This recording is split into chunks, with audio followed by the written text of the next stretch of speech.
Welcome to SciTech Culture with Steve Kern and Ben Warner, where we examine science, technology and culture in the 21st century. Visit our website at scitechculture.com. Hello and welcome to SciTech Culture, the show where we discuss science, technology and culture in its myriad of forms. I'm one of your hosts, Ben Warner, and I'm joined by my good friend, colleague and fellow co-host, Steve Kern, to talk about gadgets today. How are we today, Steve? I'm good, thanks, Ben. Hello, everyone. Yes, gadgets it is. Yes, there have been a lot of gadgets being announced recently. There was the Mobile World Congress where there was some new Galaxy phones, and Microsoft had some announcements and various things. We'll get into detail of that shortly. Then, of course, there was the Apple event earlier this week. And their obsession with gold continues by the sound of it. Before we get into that, though, on our previous podcast, Fist Chat, we... on the 13th episode, which this happens to be our 13th episode of SciTech Culture. It's a good tie-in, and we might post a link to that video this week, just to show you what we were thinking back in 2011. So 4 years ago when the iPad 2 was announced, and we covered that, and Steve Jobs' proclamation that we'd entered the post-PC era. Now, I can recall at the time that neither one of us was impressed with the iPad 2. We ended up getting the next version, the iPad 3, or the one with the Retina display afterwards, which worked quite well. But the concept of the post-PC era, and we can discuss this more as we go along too, I don't think it ever really got there, because at the end of the day, people... The must-have devices are the smartphone and the laptop. Now, Steve Jobs did a big thing where he, said there could be a category of device in the middle, and it has to do some certain tasks better than either one of those things. And arguably, the tablets are much better for consuming content. But when it comes to productivity, unless you're thinking in terms of maybe education or medical or some other industrial type of scenario where you need to show things. The day-to-day use, in an office environment of an iPad or a tablet, I'm not sure if it's as usable as having that smartphone laptop combination. What do you think about that, Steve? Well, it's a really good point, isn't it? There's all sorts of drawbacks when it comes to using the post-PC era products as envisaged. We did talk about the Surface Pro earlier, you and before the show, and one thing with that was, that is a all-in-one. Yeah. So perhaps that is somewhere where we are seeing true post-PC. But proliferation of devices and the battle between the operating systems is still currently really, I think, slowing down the whole shift to the cloud and to universal post-PC environment. Well, maybe if we can start with Apple's new MacBook. We won't chuckle about the gold version at this stage. Obviously made, we think, for Asian markets, because they tend to like their gold iPhones and gold iPads, and now they can have a gold MacBook too. With their they're saying that Apple's distorting the gold price by snapping this up for those iWatches. Yeah, that's right. But if we have a look at that MacBook, now that's sort of, I don't know if you can say it's directly comparable to, say, something like the Surface, because it doesn't have the touch screen, but it doesn't have any of the ports. Now, if you have a look at this idea of a post-PC device, now, that MacBook, really the only difference between that and an iPad is that it's got a keyboard, really, and the trackpad, obviously. If you take those away, it's an iPad, because it doesn't have, it's got the USB-C connector, but it doesn't have any other ports on it. Now, like the iPad, that only has one port, that only has one headphone jack at the top. So the MacBook's kind of following that general design. So I was actually thinking that even though the keyboard is such an old school technology, there might be a reason why it's still here and why people still like it, because it's so functional. I think when it comes to the keyboard that's a pure case of functionality. But I think the bigger question is that within the iOS environment or ecosystem, as the Apple execs like to call it, the question is more about the functionality they're allowing you to have with each device. So the keyboard is a big part of that, but also, as you're saying there, the inputs are very important. You do need, despite what Apple seems to think, or maybe they think everyone's got an Apple TV handy or file share system or something. Yeah, but that's where I think the restriction is. But what about, it's not just Apple either. I mean, even though they were fairly aggressive with the MacBook and only having the one port and whatnot, if you look at, say, something like Google's Chromebook Pixel, which is, the idea of a Chromebook is to have, it can only, I'm sure maybe it can work a bit better than this, but it has to really be connected to the internet to work properly. Now, and I think there's an extra thing you have to add there. It has to be connected to the internet and connected to Google to work properly. Yeah, exactly. I mean, I had a look at the new Pixel, the video they had for that, and it looked interesting. It wasn't an awful looking device. It seemed like it was quite expensive for what it was, but they were saying that Google was saying that it was more like a development tool rather than a outright, sales winner kind of thing. But it's interesting that they're trying out these options for, to get us out of using wires, use wireless technologies, and also be so dependent on the internet. Well, this is interesting because I think we should talk about Microsoft and the OneDrive thing in a minute. But, noticing this with Google Chrome, I don't think it's really much different to the situation Apple's doing, except it's just doing it in a different way. So Google Chrome, love Google Chrome. Works with PC, works with Apple, great. No, it doesn't. You have to use Google Apps for it to work with those devices.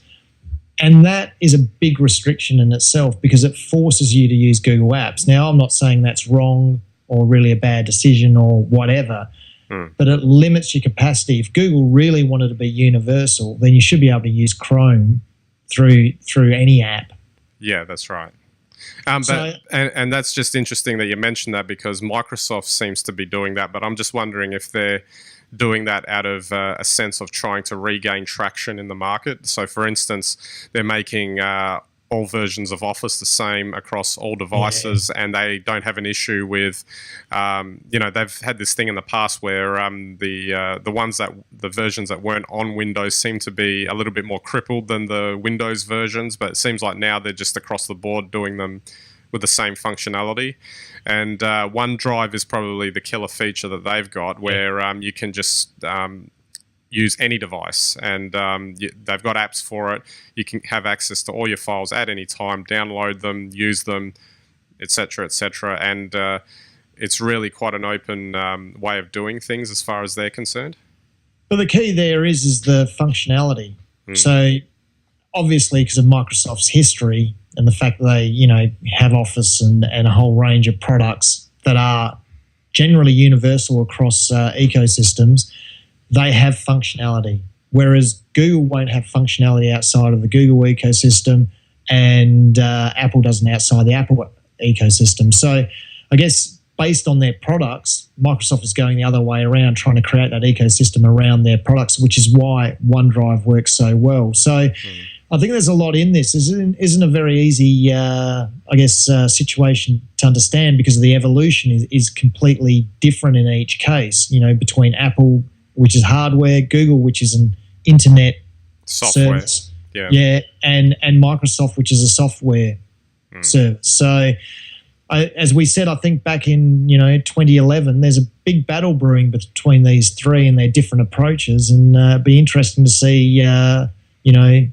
who wins. The $64 million question, of course, is if Microsoft were at the top of the heap, would they be playing as nice as what they're playing now in terms of the ubiquity of access to their apps across all platforms? But I guess we won't know that until they get to that point again, if they get to that point again. Or we have the technology to go into a parallel universe and find out. Yeah, exactly.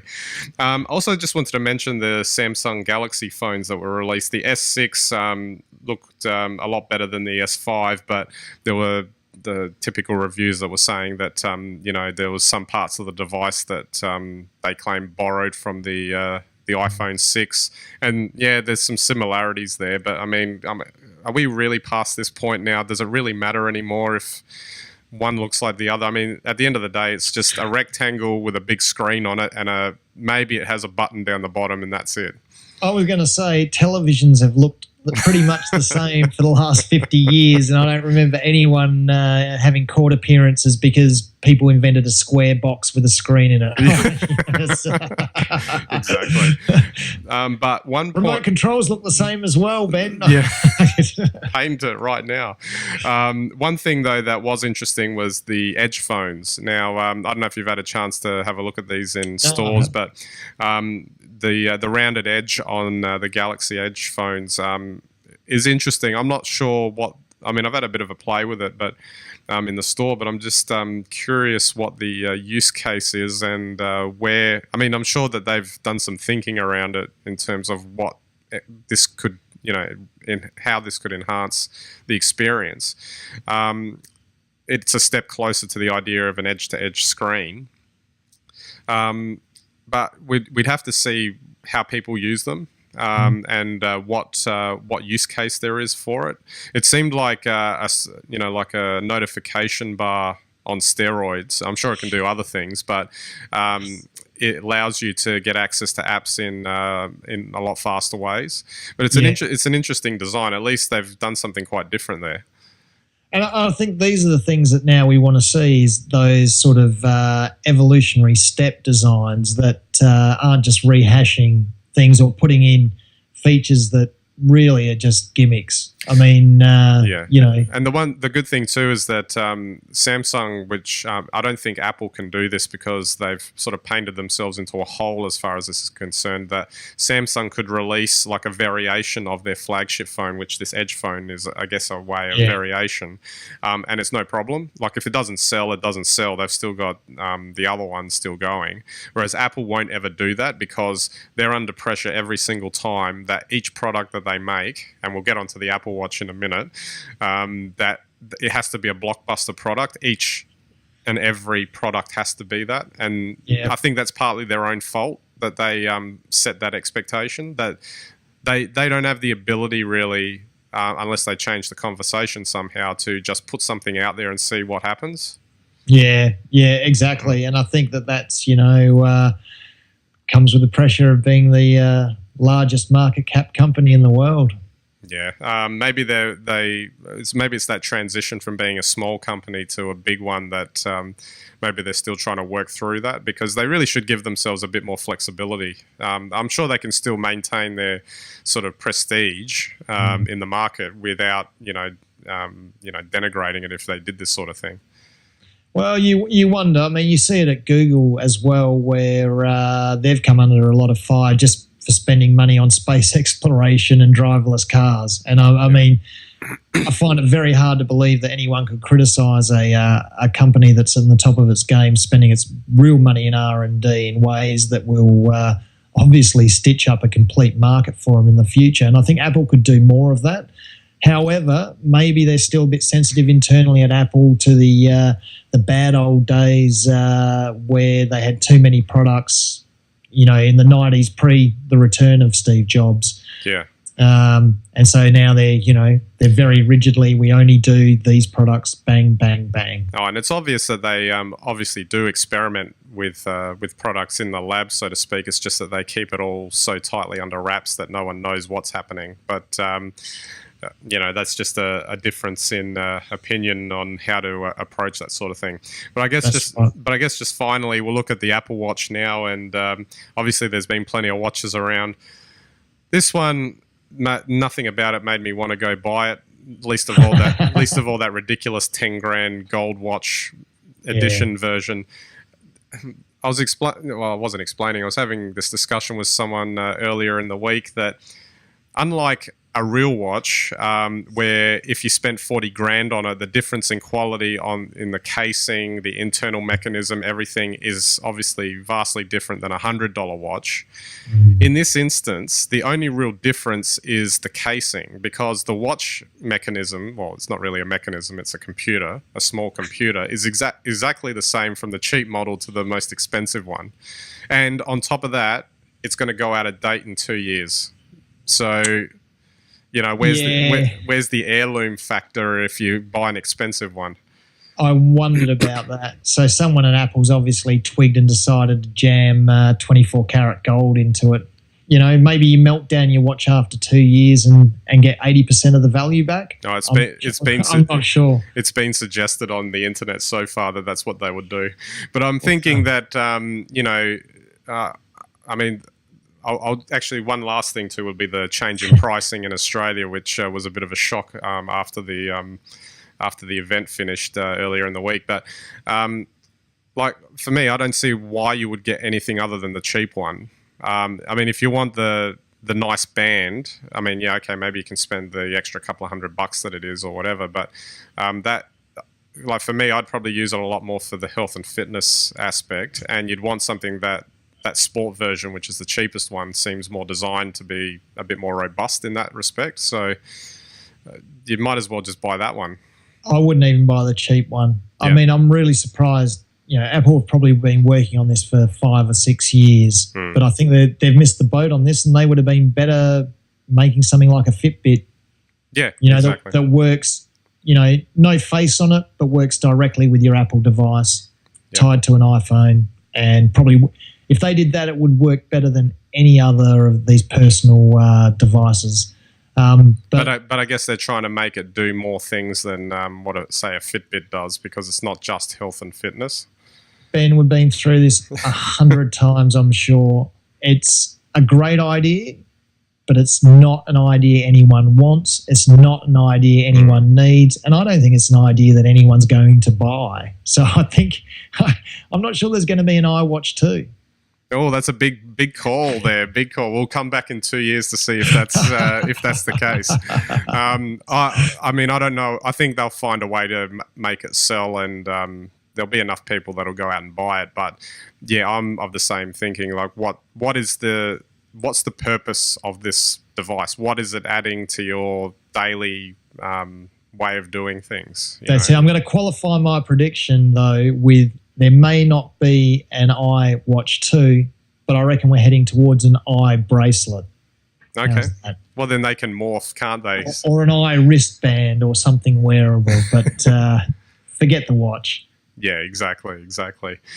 All right, Steve, we could be here all day talking about this, but we're out of time. So thanks again for that. We'll revisit gadgets. We love talking about them and where they're at, and it's just not going to stop. We'll keep seeing more and more of them in the future. Excellent. All right, so don't forget our website, scitechculture.com. You can get all of our links there. You can interact with us on Facebook, Twitter, and Google+. So I'd love to hear from you. And if you think anyone's interested in our discussions that we have on a regular basis on these types of topics and more, feel free to send them to our website. We'd greatly appreciate that. All right, so that's it for this episode. We'll catch you next time.